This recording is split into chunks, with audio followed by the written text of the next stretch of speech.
मी प्रेक्षकांना सांगू इच्छितो की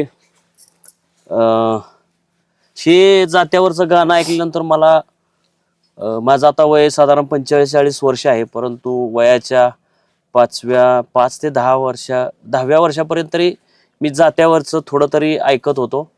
आणि हे गाणे ऐकत असताना मला असं बालपण आहे म्हणजे आठवलं की घरात आमच्या कोणीतरी असं माझी आजी असेल, आजीसोबत आजीच्या मैत्रिणी त्यावेळच्या त्या जात्यावरच्या गाणं म्हणजे हे काम करतायत आणि बाजूला मी कुठेतरी झोपलेलो आहे आणि ही सगळी गाणं अशी श्रवणीय गाणं कानावर पडलं की शांत अशी झोप लागायची. जसं ते पाळण्यातल्या मुलांसाठी जे गाणे म्हटले जातात तशा पद्धतीचे ह्या गाण्यांचे संस्कार लहानपणी आमच्यावर झालेले आहेत. त्याच्यामुळे मला झटकन असा तो जुना काळ आठवला. तर आता मला आजी मला सांगा की मी काही कान पाडून शब्द ऐकत होतो. तुम्ही तुकोबाचं नाव घेतलं, तुम्ही आळंदीचं नाव घेतलं, तुम्ही पंढरीचं नाव घेतलं, पंढरपुराच्या विठोबाचं.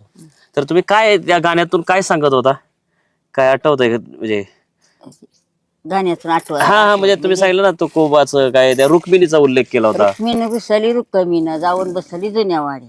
अच्छा, म्हणजे ते काय कथा आहे ती? जुन्या राजेतली. अच्छा, विठ्ठल गेलं हुडकीत. अच्छा, विठ्ठल शोधत गेले रुक्मिणीला, रुक्मिणी रुसून बसलेली असं तुम्ही त्या गाण्यातनं सांगताय. तर हे गाणे कुठं तुम्ही वाचली, लिहिलेली वगैरे? अशीच ऐकली. तुमच्यावर असं कुठं वाचनात नाही आलेले? तर हे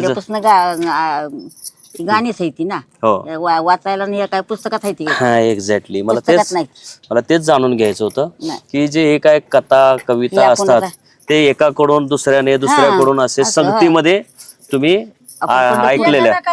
पंढरपूरला म्हणजे मग तिथं पहिलं अजून आहे ना उतरणी ही पंढरपूरच्या जनाबाईच्या जिजाबाईच्या. बर, तिथे गेलं मग ते ऐकायला असतं बर, तेच शिकायचं.